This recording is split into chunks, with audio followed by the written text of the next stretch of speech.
From the CISO Series, it's Cybersecurity Headlines.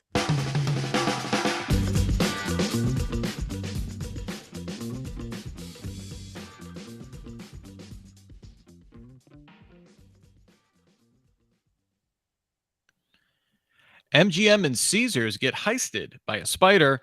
More needs to be done for mental health in cybersecurity, and Tesla software allows for more hands-off driving. These are some of the stories that my colleagues and I have been bringing to you on this week's cybersecurity headlines. And now we get a chance for some insight, some opinion, and most definitely some expertise on these stories and more from our returning guest, Davi Ottenheimer, the VP of Trust and Ethics at Inrupt. Davi, thanks so much for being here. Thank you for having me. I can't wait to get into the stories. Before we do, we have to thank our sponsor for today, Conveyor. Lucid Software spends 91% less time answering security questionnaires using Conveyor. You can too. Remember, you can join us on YouTube Live. Go to CISOseries.com, hit the events drop down, and look for the Cybersecurity Headlines Week in Review image. Just click on it. You can join us. You can contribute your comments in our chat. We'll be doing the best to address those during the show, but we want to hear what you think about the stories. Ask some questions. You might get some answers. We can't wait to have you join us. We've got about 20 minutes, though, so let's get into the news. First up here, Caesars and MGM both caught in scattered spider's web. According to Bloomberg, a few weeks back, another Las Vegas giant, Caesars Entertainment, paid tens of millions of dollars to the group Scattered Spider. This is the group that allegedly paralyzed the operations of MGM Resorts this week. According to CrowdStrike, Scattered Spider is an affiliate of AlphaV and is known as Octopus because it targets users of tech giant Okta's identity and access management services. There is a lot more detail unfolding here. We're kind of learning new stuff day by day here along with this story. But the key vulnerability appears to be social engineering through LinkedIn. So, Davi, social engineering through LinkedIn, favorite of a lot of people, including the Lazarus Group, and points to, the ultimate vulnerability of professionals trusting each other kind of outside of the perimeter of any one organization. I'm curious, is there any way to rectify this, or should we just all get off LinkedIn, I guess? Well, that's you took me right where I was thinking. I mean, I think LinkedIn should take the heat here. I don't want to go out too much on a limb here, but Microsoft may as well make Active Directory always public to attackers. You can go in and look at Active Directory as though no one can be a domain admin anymore because Microsoft runs it. It's been like a slowly building Stephen King horror novel. For years we've known about this kind of vulnerability, and of course, a bunch of teenagers are going to run circles around companies that centralize all their directories into LinkedIn.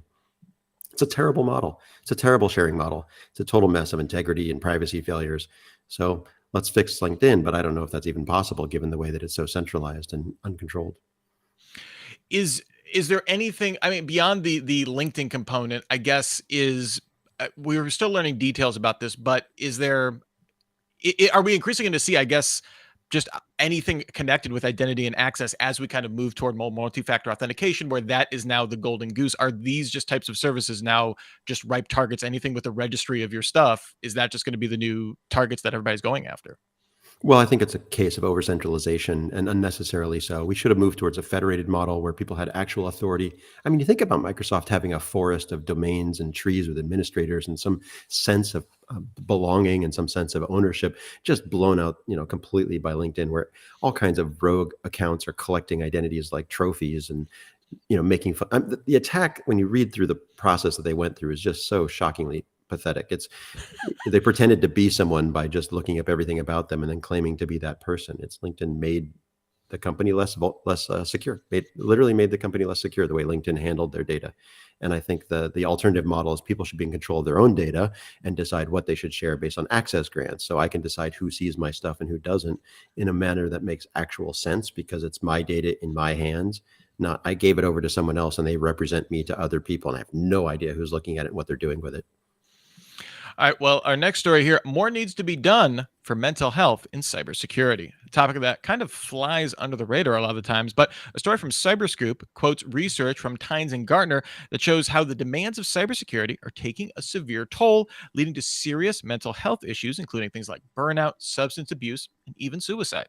Gartner even predicts that nearly half of cybersecurity leaders will change jobs by 2025, with a quarter of these leaving the industry entirely due to stress. So, Davi, we all know that obviously stress exists in any job, but particularly in cybersecurity. But given what we just discussed, is it time to talk about stress as a cybersecurity risk rather than just quote unquote just a byproduct of a job, or are we already taking this into account? There's been study of this for a while, but I think they haven't taken the right economics approach to this. It's a complex problem. Two big issues to me are one, and this doesn't get talked about enough, we have a simplistic good bad narrative that people often use in their culture and upbringing, the Batman, the Superman, all this nonsense out of Disney. And that makes people totally unprepared to do the actual heavy lifting of real messy security, where good guys are bad and bad guys are good. And there's, difficult social science equations to figure out where you are in the middle, right? It's like people forgot there's a middle and it matters. And so a lack of balance is tragic. It creates these extremes that lead to all sorts of horrible feelings and people being pushed out.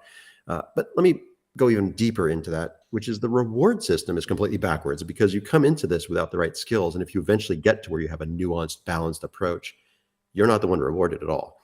We rush people into security as a technical skill where people who are completely ignorant, know nothings, are more competitive than you because they're selfish or they don't care what the outcomes are. They can just pick arbitrarily good, bad. And this binary thinking almost promotes them into bonuses because they just think like others do, or they don't bother with the hard, deep thinking because that burns you out, right? You actually have to figure out hard problems and look at hard problems all the time. And you get burned out because you're not being rewarded for it. You get rewarded for going along with what the CEO wants or ignoring the problem until it's too late and then just taking your golden parachute. So we have a backwards reward system that really makes, I think, things much worse on top of a lack of education about how to have a complex, nuanced, balanced approach. It protects you from being overwhelmed when you realize the world isn't black and white and easy. And yeah, that's, I think, what's really going on. You said, I want to go back to a point where you said people view this as I guess a technical field, or they get into it thinking it's a technical field. This is kind of my read on that from what you are saying is this is a creative or design field. Would that be a more of an accurate state, or more analogous to that than purely technical? Well, I would describe IT as economics more Okay. than security as ethics. So people shouldn't think of ethics as outside thinking. Security is ethics. So in other words, when you have IT decisions, you're figuring out who gets resources. Do you get the computer? Do you get the computer? It's like who gets the tractor to farm the fields, that kind of thing in IT. And so it gets to a sort of level of we have to do economic distribution of goods. But when you get into security, it's really about should that person really be on the tractor, or are they going to do harm? And that's more about like deep philosophical thinking that requires some foundation in complex ethics. So that's not technical. And they actually did surveys of cryptographers, for example, people who study math mostly and some computer science. And they came out saying, we don't even know anything about ethics or political science. It's outside our domain of expertise. So we can't decide whether it's good or bad to put a backdoor in, sort of thing. And of course, that doesn't resonate with our current conversations about security. You should know whether you should build a bridge that falls down when people drive on it. Right, that's security. Yeah, it's difficult. Thank you for clarifying. I hadn't framed it that way, and that's I think really an illuminating way to kind of frame the profession of the field. So thank you for that. Next up here, hackers access sensitive data of thousands of Airbus vendors. Data allegedly belonging to aviation company Airbus was leaked on the dark web by a hacker dubbed US DoD, puckishly perhaps. The hacker allegedly accessed data of 3,200 Airbus vendors, quote, exploiting employee access from a Turkish airline. A sample of the data leaked on breached forums shows that Rockwell Collins and Thales Group were among the impacted vendors. So, Davi, as we've discussed many times in the show, third-party vendors routinely become kind of the weak point for breaches in social engineering, or at least a target. And the dangers go well beyond data theft, especially when infrastructure like, we're talking aviation and tightly scheduled flights are involved. I'm curious, what's your take on this?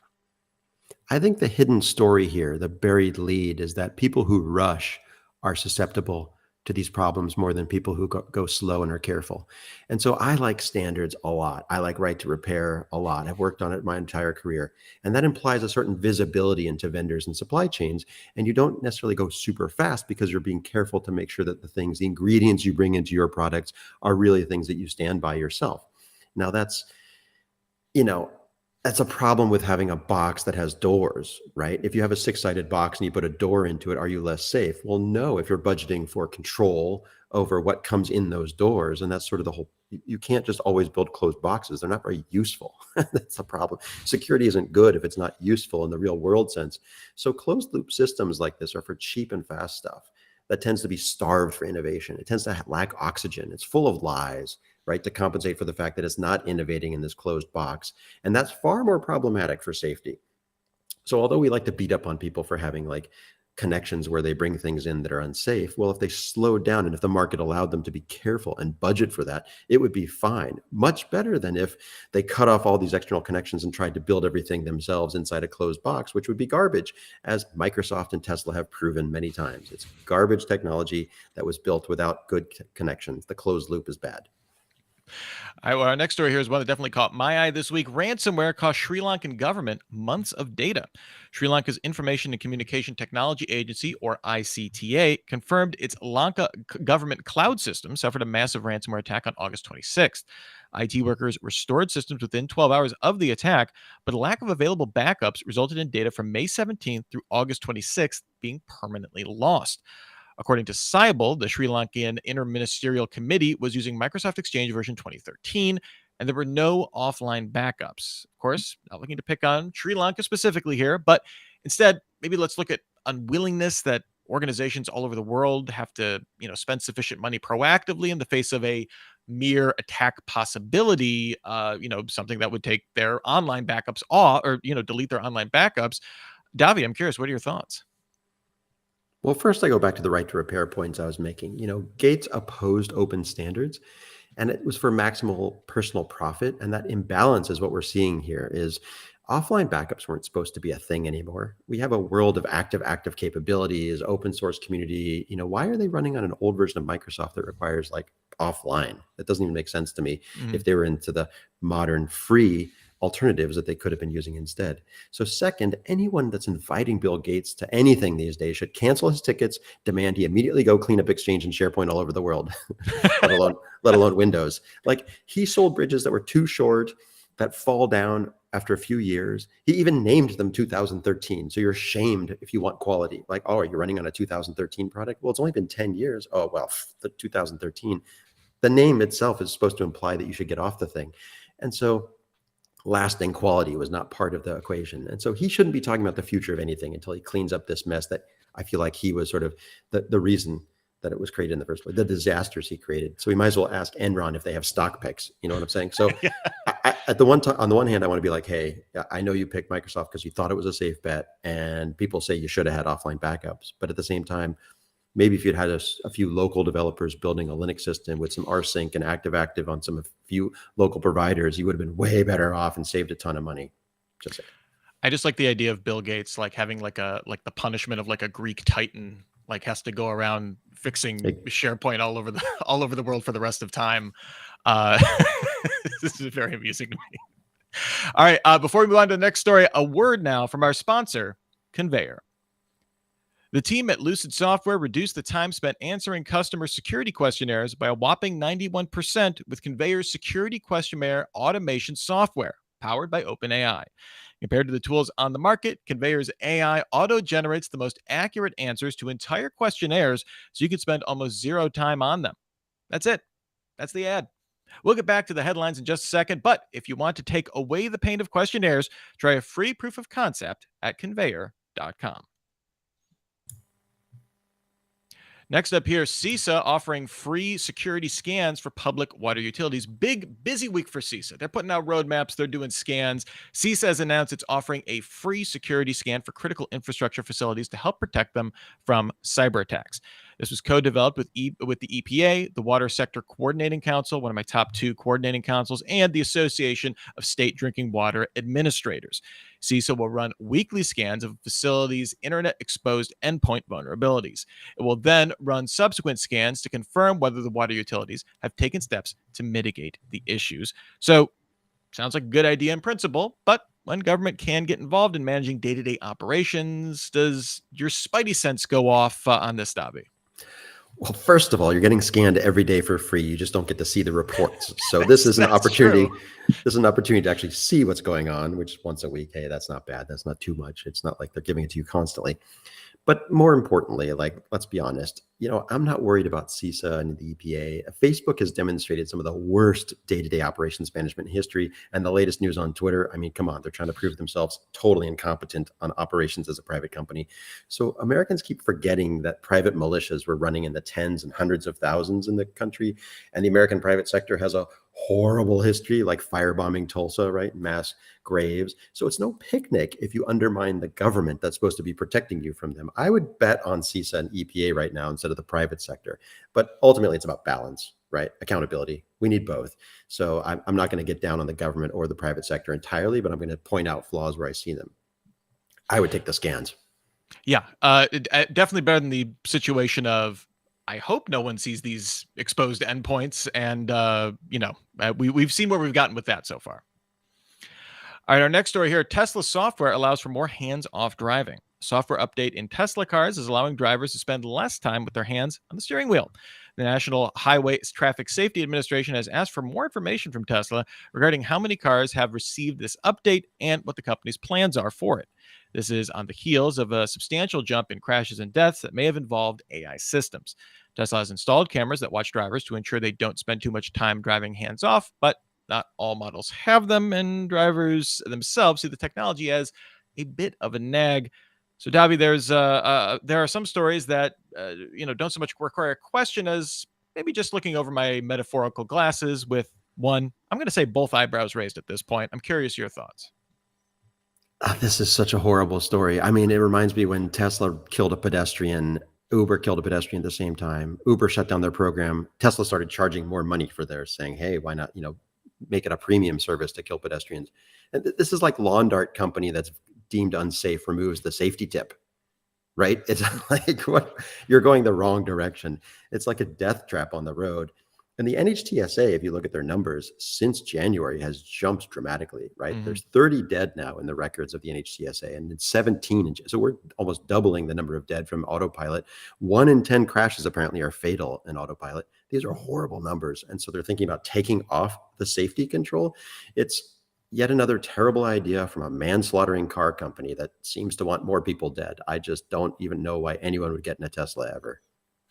Yeah, so this is a bit of a theme, though, that we see the NHTSA being thorough here, gathering data, getting data points here. I guess when does it become kind of putting the hammer down as we're seeing this data become pretty clear cut at this point. Well, here's a very interesting tidbit. The NHTSA records 30 deaths, but the actual number of deaths is 41. And that's because in 2016, when Trump was elected, Tesla's CEO became his close advisor and prevented them from doing anything about the deaths. So you have 11 deaths basically that disappear until Joe Biden is elected, and the NHTSA brings a guy in to lead it that starts recording them. So they've only just begun recording in 2022, and that's how we got to 30 deaths, and this ridiculous number, and that's how we jumped from 17 to 30 in 2023. So since they've only just got the database going, only just got the mandate going, that's really what's behind this, is politics. And so when are they going to drop the hammer? 10 years ago would be the right answer, but politics, the corruption of the Trump administration, direct and obvious corruption by Tesla of the administration, is what's really holding us back.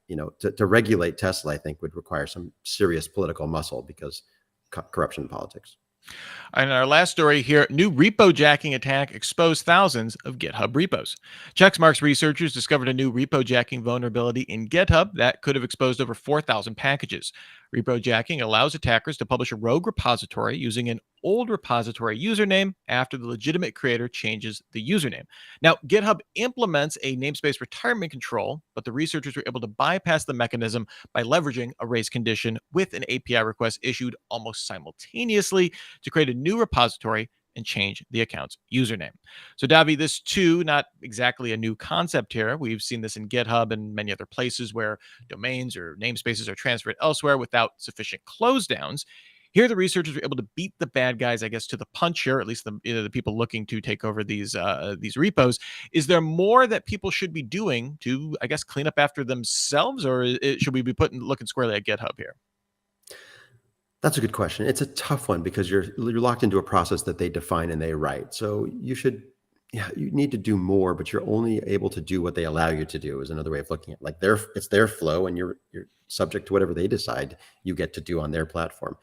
Uh, I kind of love this story because there's this race condition aspect that shows just how hard researchers will go to prove they could still find collisions.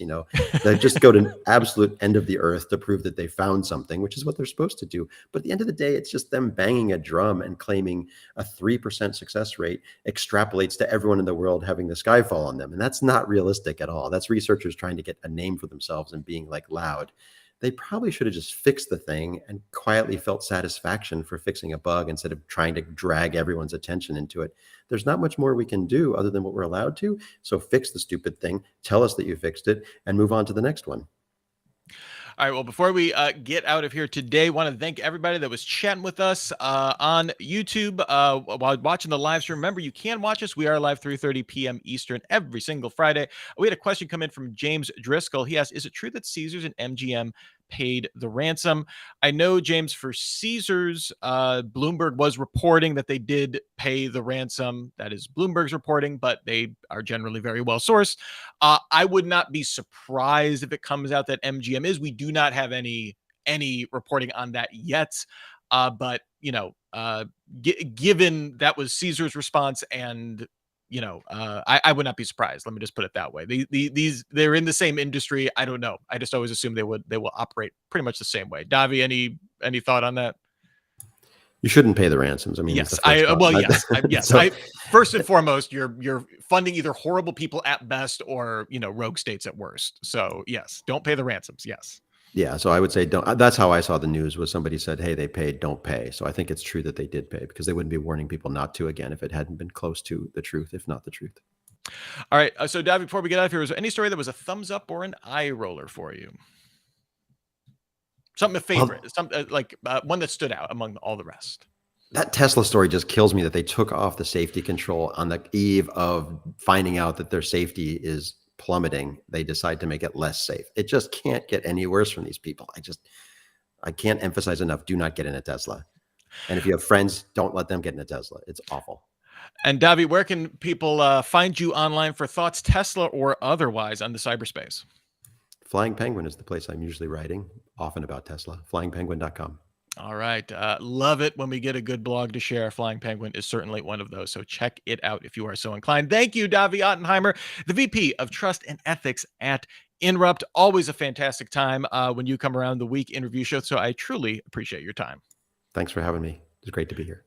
Thanks also to our sponsor, Conveyor. Lucid Software spent 91% less time answering security questionnaires using Conveyor, and you can too. Also, thanks to our commenters today. I mentioned James Driscoll and CCL. We're all hanging out amongst the others, watching live, getting in there. We love to have you getting in there, commenting, and we appreciate everybody watching live. We'll be back next week with another episode of the Week in Review show. And in the meantime, you can still get your daily news fix through cybersecurity headlines. Every single day, give us about 6 minutes.